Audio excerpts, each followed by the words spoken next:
नमस्कार, स्वागत है आपका दिल्ली एनसीआर दिन भर में। मैं हूं अनिल सागर और हम आपके लिए लेकर आए हैं अब तक की सभी बड़ी खबरें। लेकिन सबसे पहले एक नजर सुर्खियों पर। दिल्ली में फिर अधिकारों की जंग। उपराज्यपाल के अधिकार बढ़ाने पर नाराज हुए डिप्टी सीएम मनीष सिसोदिया। बोले, पिछले दरवाजे से दिल्ली में शासन करना चाहती है बीजेपी। दिल्ली पुलिस किसान आंदोलन के दौरान नहीं कर पाएगी डीटीसी बसों का इस्तेमाल। केजरीवाल सरकार ने दिया बसों को डिपो में लौटाने का निर्देश।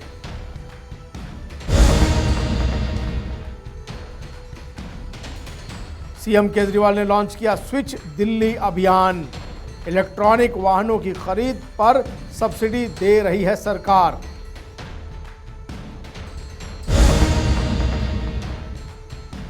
दिल्ली में अब पुलिस और सफाई कर्मियों को लगना शुरू हुआ कोरोना का टीका। दिल्ली के 3.5 लाख कर्मियों ने किया रजिस्ट्रेशन। भारतीय जनता पार्टी के पार्षद के परिवार भाई और भाभी के साथ बंदूक की नोक पर लूटपाट। भतीजों को मारकर गोली, बाइक सवार बदमाश हुए फरार। केंद्रीय मंत्रिमंडल के फैसले के बाद दिल्ली में एक बार फिर अधिकारों की जंग छिड़ गई है।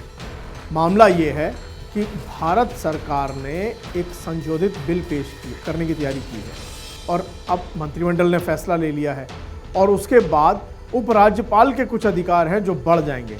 अब दिल्ली के उप मुख्यमंत्री मनीष सिसोदिया ने आज इस मामले को सामने रखा और बाकायदे प्रेस कॉन्फ्रेंस की और उन्होंने बताया कि दिल्ली के उपराज्यपाल के बहाने भारतीय जनता पार्टी चोर दरवाजे से दिल्ली में शासन करना चाहती है।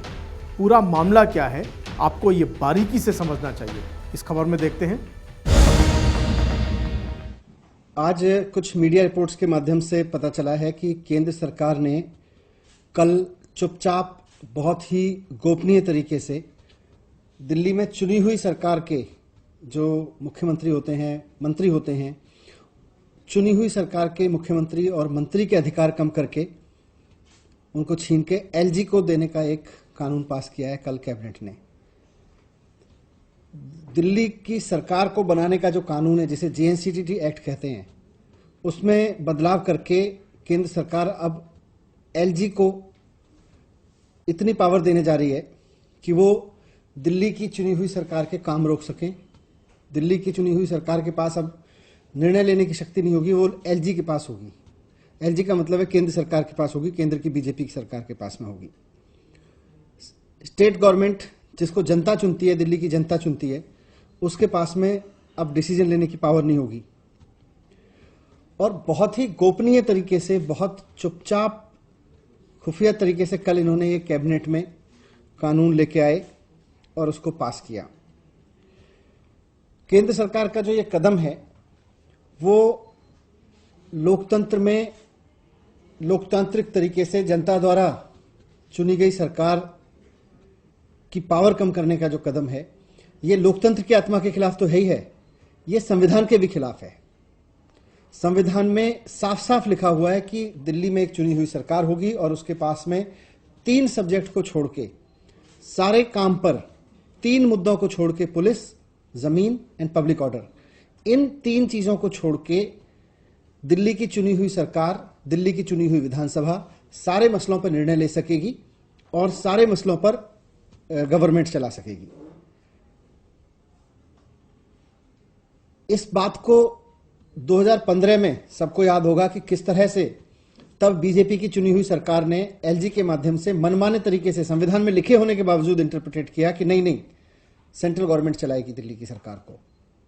फिर जब हम सुप्रीम कोर्ट में गए तो सुप्रीम कोर्ट की कॉन्स्टिट्यूशन बेंच ने कहा, सुप्रीम कोर्ट की संवैधानिक बेंच ने संविधान में लिखे हुए को और स्पष्ट करते हुए कहा कि दिल्ली की चुनी हुई सरकार और दिल्ली की चुनी हुई विधानसभा, इसके पास में 3 सब्जेक्ट को छोड़ के police, land and public order, इनको छोड़ के हर मामले में फैसले लेने का अधिकार है। ये निर्णय लेंगे कि दिल्ली की बिजली कैसे चलेगी, बसें कैसे चलेंगी, स्कूल कैसे चलेंगे, अस्पताल कैसे चलेंगे, ये सब चुनी हुई सरकार निर्णय लेगी। और इस बात को संविधान की पीठ ने, 5 जजों की बेंच ने बहुत स्पष्ट तरीके से कि संविधान में क्या लिखा है उसकी व्याख्या कर दी। अब उसके बाद कोई रास्ता नहीं बचा इनके पास में। सारे काम संविधान की बेंच ने कहा भी चुनी हुई सरकार के पास में है, उसमें एलजी का कोई रोल नहीं है। एलजी के पास में केवल और केवल इंफॉर्मेशन जाएगी सरकार के लिए हुए। इस आदेश की सुगबुगाहट से पहले, यानी इस फैसले की सुगबुगाहट से पहले, जब किसान नेता केजरीवाल से मिले, उसके बाद ही दिल्ली में पुलिस कर्मियों ने डीटीसी की 576 बसें ली हुई थी।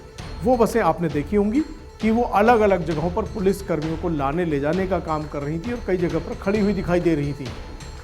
दिल्ली के उप मुख्यमंत्री नहीं, मुख्यमंत्री अरविंद केजरीवाल की तरफ से जब आदेश पहुंचा तो वो बसें अब वापस डिपो में लौटने लगी हैं। इसके बाद पुलिस के कर्मियों के लिए नई मुश्किल खड़ी होती दिख रही है। इस खबर में आपको, इस पूरी खबर में ये समझ में आ जाएगा आखिर ये पूरा माजरा क्या है। देश की राजधानी की सीमाओं पर जारी किसान आंदोलन के बीच दिल्ली सरकार और दिल्ली पुलिस के बीच की खटास अब खुलकर सामने आने लगी है। दरअसल केजरीवाल सरकार ने दिल्ली पुलिस की ड्यूटी में भेजी गई डीटीसी बसों को तुरंत डिपो में लौटाने के निर्देश दिए हैं। सूत्रों के अनुसार परिवहन विभाग ने डीटीसी को निर्देश देकर दिल्ली पुलिस को मुहैया कराई गई बसों को लौटाने के लिए कहा है। दिल्ली परिवहन विभाग की ओर से सभी डीटीसी बस डिपो में ईमेल भेजा गया है और सभी फौजियों, सीआरपीएफ और पुलिस वालों की ड्यूटी में लगी बसों को डिपो में लौटने का तुरंत निर्देश दिया गया है। बता दें कि किसान आंदोलन में अलग अलग सुरक्षा एजेंसियों द्वारा 576 डीटीसी बसों का इस्तेमाल किया जा रहा है। सूत्रों के मुताबिक पूरी दिल्ली की करीब 10% बसें दिल्ली पुलिस की ड्यूटी में लग जाने से आम यात्रियों की परेशानी और शिकायतें बढ़ गई हैं। इसीलिए कहा जा रहा है कि अगर दिल्ली पुलिस को बसों की जरूरत है तो वो कॉन्ट्रैक्ट बसों को हायर करे, न कि डीटीसी बसों को ब्लॉक करे। इससे पहले दिल्ली के मुख्यमंत्री अरविंद केजरीवाल ने बुधवार को किसान आंदोलन से जुड़े ऐसे 115 लोगों की लिस्ट जारी की जो जेल में बंद हैं। साथ ही सीएम ने किसानों के परिवार से वादा किया है कि सरकार उन लोगों को ढूंढेगी जो ट्रैक्टर हिंसा के बाद से लापता हैं। तो मैं उम्मीद करता हूं कि बहुत सारे मिसिंग लोगों का पता इससे चल जाएगा, लेकिन इसके बाद भी अगर कुछ लोग मिसिंग रह जाते हैं तो हमने किसान आंदोलन के संगठनों को आश्वासन दिया और मैं आप सब लोगों को, दिल्ली का मुख्यमंत्री होने के नाते आप सब लोगों को भी आश्वासन देना चाहता हूं कि ऐसे इसके अलावा और अगर कोई लोग आएंगे और हमें सूचना दी जाती है कि वो भी मिसिंग हैं तो उनको ढूंढवाने के लिए मैं अपनी तरफ से पूरी कोशिश करूंगा। इसके लिए मैं अगर जरूरत पड़ेगी एलजी साहब से भी बात करूंगा, जरूरत पड़ेगी मैं केंद्र सरकार से भी बात करूंगा और मैं अपनी तरफ से, अपनी पार्टी की तरफ से, अपनी सरकार की तरफ से पूरा आश्वासन आप लोगों को देना चाहता हूं कि हम चाहते हैं कि आपके घर के जो भी मिसिंग लोग हैं उनका पता करके हम आपको उनके बारे में सूचित करें। आपको बता दें कि नए कृषि कानूनों के खिलाफ किसानों का प्रदर्शन पिछले 71 दिनों से दिल्ली की सीमाओं पर जारी है और किसान लगातार तीनों कानूनों को रद्द करने की मांग पर अड़े हैं। तो वहीं दूसरी तरफ सरकार भी साफ कर चुकी है कि बातचीत का रास्ता अभी भी खुला है। इसी बीच गणतंत्र दिवस के दिन 26 जनवरी को ट्रैक्टर रैली के दौरान कई आंदोलनकारियों की ओर से सार्वजनिक संपत्तियों को नुकसान पहुंचाया गया था। इस दौरान डीटीसी बसों में भी तोड़फोड़ की गई थी। आंदोलन के दौरान दिल्ली पुलिस की तरफ से लगातार अपने जवानों को दिल्ली की सीमाओं के पास प्रदर्शन स्थल पर पहुंचाने के लिए दिल्ली परिवहन निगम की बसों का इस्तेमाल किया जाता रहा है। ऐसे में दिल्ली सरकार की तरफ से डीटीसी बसों की वापसी के निर्देश के बाद अब सवाल उठता है कि कैसे दिल्ली पुलिस अपने जवानों की आवाजाही आसानी से कर पाएगी। नवोदय टाइम्स के लिए संगीता सिंह की रिपोर्ट, दिल्ली।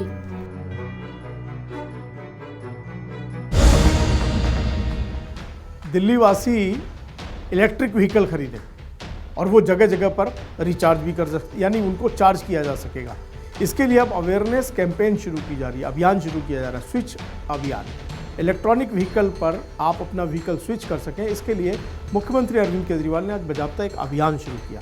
इस अभियान में आप बारीकी से ये समझ सकते हैं कि इस पूरे अभियान में कैसे दिल्ली के लोग अपने वाहनों को स्विच कर सकते हैं। दुनिया भर में चुनिंदा अच्छी पॉलिसीज में आती है आपकी दिल्ली की ईवी पॉलिसी। दुनिया के सबसे अच्छी पॉलिसीज में गिना जाता है इसको। उसे अब लग के अपने को लागू करवाना है। इस पॉलिसी के तहत हम लोगों ने अपने लिए एक बहुत एम्बिशियस विजन रखा है, एक बहुत एम्बिशियस सोच रखी है कि हमें दिल्ली में प्रदूषण को, जो वाहनों से, व्हीकल से प्रदूषण हो रहा है, उसको काफी कम करना है।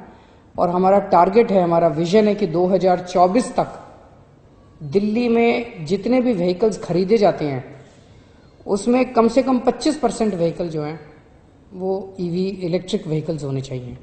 अपने को इस तरह से पूरा खाका तैयार करना है। इसके लिए लोग ज़्यादा से ज़्यादा इलेक्ट्रिक व्हीकल्स खरीदें। दिल्ली सरकार बहुत बड़े स्तर के ऊपर इसमें सब्सिडी का प्लान बनाया है। जैसे अगर आप 2 व्हीलर या 3 व्हीलर खरीदते हैं तो लगभग 30,000 रुपये तक की आपको सब्सिडी मिल सकती है। अगर आप 4 व्हीलर खरीदते हैं तो आपको लगभग 1.5 लाख रुपए तक की सब्सिडी मिल सकती है। और ये सब्सिडी भी खरीदने के 3 दिन के अंदर सीधे आपके बैंक अकाउंट में आ जाती है। और जितने भी इलेक्ट्रिक व्हीकल्स खरीदे जाएंगे उस पर कोई रोड टैक्स नहीं लगेगा, कोई रजिस्ट्रेशन चार्जेस नहीं लगेंगे, वो भी फ्री होगा। तो बहुत बड़े स्तर के ऊपर आपकी सरकार ने इलेक्ट्रिक व्हीकल्स को प्रमोट करने के लिए ये पॉलिसी बनाई है। अब इलेक्ट्रिक व्हीकल्स में पेट्रोल तो इस्तेमाल होता नहीं है, उसको बिजली से चार्ज करना पड़ता है, तो उसके लिए चार्जिंग स्टेशंस की जरूरत होती है। तो 100 चार्जिंग स्टेशंस पूरी दिल्ली में जगह जगह बनाने की तैयारी शुरू हो गई है। उसके लिए टेंडर दिए जा रहे हैं और मैं उम्मीद करता हूं कि जल्द इलेक्ट्रिक व्हीकल्स के लिए charging stations, public charging stations भी तैयार हो जाएंगे। जब से हमने ये पॉलिसी अनाउंस की है दिल्ली में पिछले अगस्त में, तब से 6,000 व्हीकल्स दिल्ली में, इलेक्ट्रिक व्हीकल्स खरीदे जा चुके हैं। उनमें से अधिकतर को सब्सिडी मिल चुकी है, जो बच गए उनको भी सब्सिडी मिल रही है। लेकिन इतना सफिशिएंट नहीं है, अभी अपने को बहुत बड़े स्तर के ऊपर इसको आगे बढ़ाना है। तो इसको अपने को जन आंदोलन बनाना पड़ेगा कि अब अगर हम कोई भी व्हीकल खरीदते हैं अपने घर के लिए, अपने दफ्तर के लिए, अपने बिजनेस के लिए, तो हम ये ठान लें कि मुझे भी प्रदूषण कम करने में अपनी भागीदारी करनी है, मुझे भी प्रदूषण कम करना है। क्योंकि हम सब लोग प्रदूषण कम नहीं करेंगे तो सरकार के प्रदूषण कम करने से नहीं होगा। व्हीकल्स की वजह से सबसे ज्यादा पोल्यूशन दिल्ली के अंदर हो रहा है, तो व्हीकुलर प्रदूषण तो तभी कम होगा जब हर नागरिक अपना उसमें सहयोग करेगा। तो आज से हम स्विच दिल्ली कैंपेन शुरू कर रहे हैं, एक कैंपेन शुरू कर रहे हैं, मूवमेंट शुरू कर रहे हैं दिल्ली के लोगों को जागरूक करने के लिए इलेक्ट्रिक व्हीकल्स के प्रति, कि इलेक्ट्रिक व्हीकल्स की क्या उपयोगिता है, इससे आप कैसे स्वच्छ प्रदूषण में आप अपना सहयोग कर सकते हैं, इसके क्या क्या फायदे हैं, इसको जनता तक पहुंचाने के लिए ये switch Delhi campaign. Switch Delhi मतलब कि आप अपने पॉल्यूटिंग व्हीकल से इलेक्ट्रिकल व्हीकल तक की तरफ स्विच कीजिए।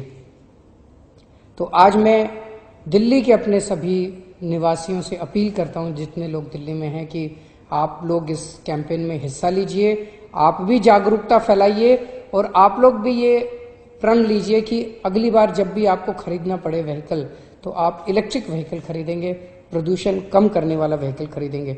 मैं सभी RWS से, मार्केट एसोसिएशन से सबसे अपील करता हूं कि इस कैंपेन में बढ़ चढ़ के हिस्सा लें और इसके बारे में जनता के बीच में जागरूकता फैलाएं। जो डिलीवरी फ्लीट्स हैं, जैसे जो अलग अलग सामान डिलीवर करने वाली फ्लीट्स जिनके पास है, उनसे मैं कहता हूं कि वो भी स्विच करें अपनी सारी फ्लीट को इलेक्ट्रिक व्हीकल्स के। जो बड़ी बड़ी कंपनियां हैं, जिन कंपनियों में काफ़ी व्हीकल्स होते हैं, मैं उनसे अपील करना चाहता हूं कि आप लोग भी अपनी फ्लीट को चेंज करके इलेक्ट्रिक व्हीकल्स की तरफ बढ़ें। और जितनी बड़ी बड़ी कंपनियां हैं, मैं उनसे निवेदन करता हूं कि अपने प्रेमाइसेस में चार्जिंग स्टेशंस बनाएं। दिल्ली में जितने मॉल्स हैं, सिनेमा घर हैं, जितने रेस्टोरेंट्स हैं, कॉमर्शियल शॉपिंग कॉम्प्लेक्स हैं, उन सब से निवेदन करता हूं, अपील करता हूं कि अपने अपने पार्किंग लॉट्स में वो चार्जिंग स्टेशंस, इलेक्ट्रिक व्हीकल्स के लिए चार्जिंग स्टेशंस बनाएं। दिल्ली सरकार भी इसमें अपना रोल अदा कर रही है। दिल्ली सरकार के अंदर हम जितने व्हीकल्स हायर करते हैं, हमने तय किया कि अगले 6 महीने के अंदर हम स्विच कर जाएंगे। हम जो भी व्हीकल हायर करेंगे उसके बाद हम केवल इलेक्ट्रिक व्हीकल्स हायर किया करेंगे। मैं खास तौर से सभी युवाओं से अपील करता हूं कि आप जब अपनी पहली गाड़ी खरीदें तो वो इलेक्ट्रिक व्हीकल खरीदें। कोरोना भूलिएगा नहीं, अभी गया नहीं है। लगभग 6 लाख सफाई कर्मी और अन्य जो फ्रंट लाइन कर्मी हैं ये हैं, और इनमें से लगभग 3.5 लाख ने अपना रजिस्ट्रेशन करवाया है कि हम टीका लगवाना चाहते हैं। और आपको ये जानकर खुशी होगी कि आज से ये टीका लगना शुरू हो गया है। इसलिए अगर आप रजिस्ट्रेशन में हैं और आपने रजिस्टर कराया है तो आपको जल्द ही फ़ोन आ जाएगा अपना टीका लगवाने के लिए। इस खबर को देखिए।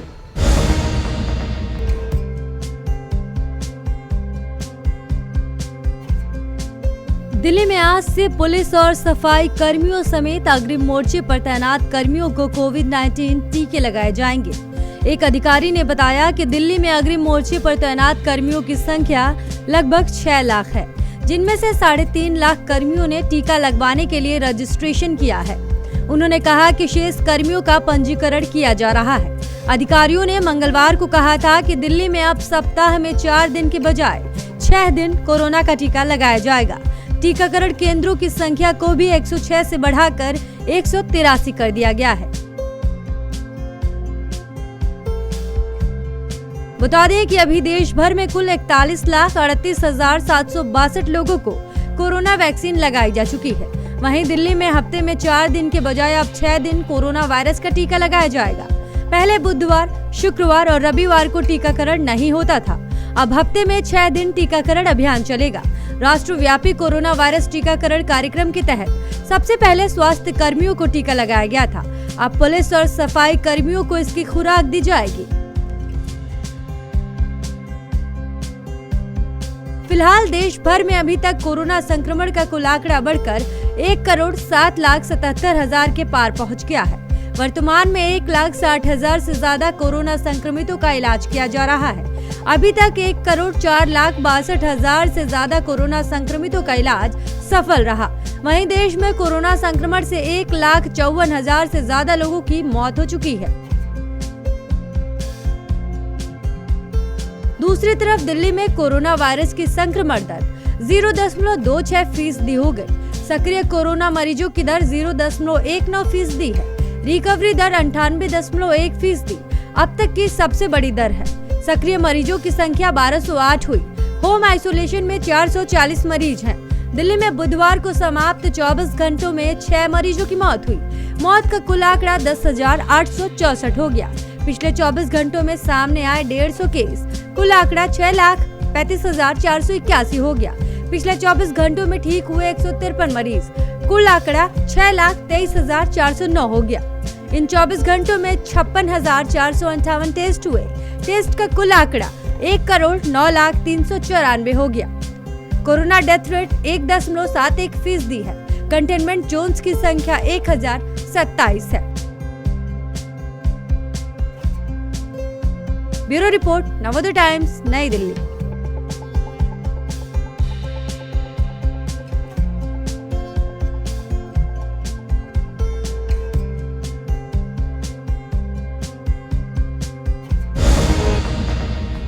राजधानी में अपराध थमने का नाम नहीं ले रहा है। भारतीय जनता पार्टी के एक पार्षद को 2 बदमाशों ने बंदूक की नोक पर लूट लिया, उनके साथ लूटपाट की और उसके बाद फरार हो गए। अब पार्षद जी जो है वो लूटने के बाद पुलिस में पहुंचे। पूरा मामला दर्ज हो गया है और पुलिस जो है उन बदमाशों की खोजबीन में जुट गई है। लेकिन आप अलर्ट रहें।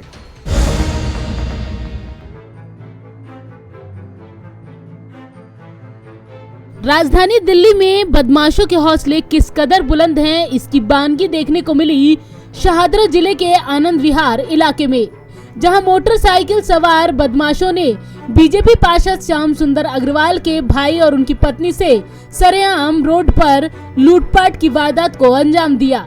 लूटपाट के दौरान बदमाशों ने हवा में कई राउंड फायर गोलियां भी चलाई और एक गोली उनकी भतीजी खुशबू के पैर में जा लगी। क्या कुछ हुआ था कल? तो सर रात को हम 11:15 बजे अपने घर 172 पुष्पांजलि से सैर करने के लिए निकले खाना खाने के बाद। तो वहाँ से हम शांति विहार की तरफ रोड पे जा रहे थे।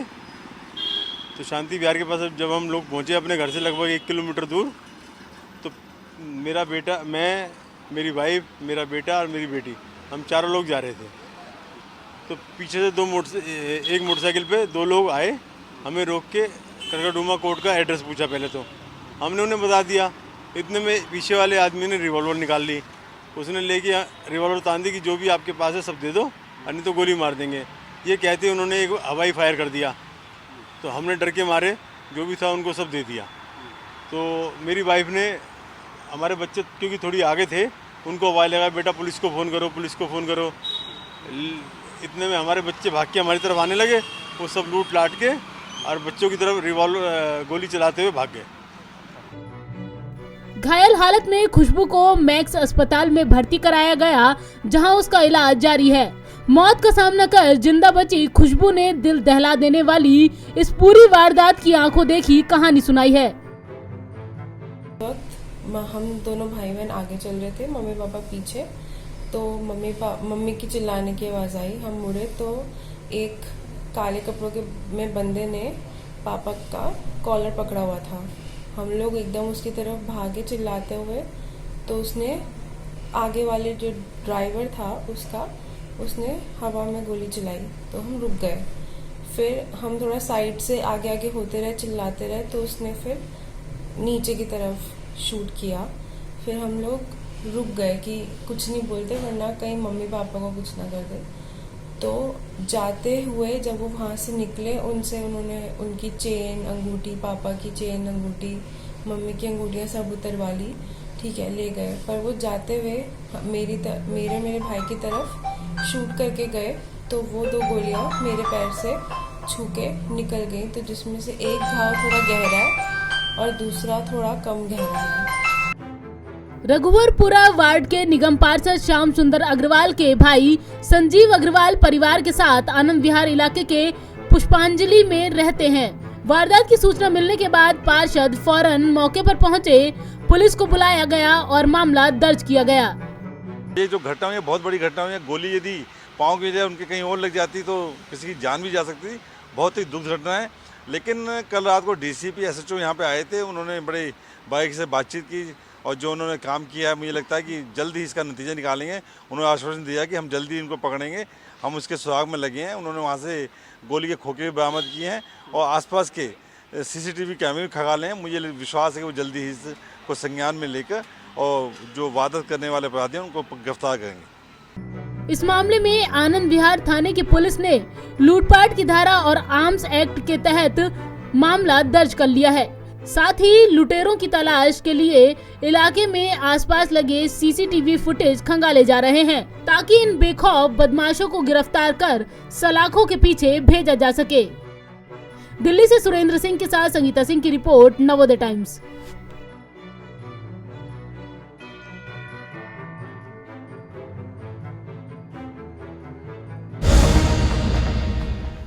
अपराधी हो या कोरोना, आपको कोई छू ना सके, इसलिए अपना ध्यान रखिए।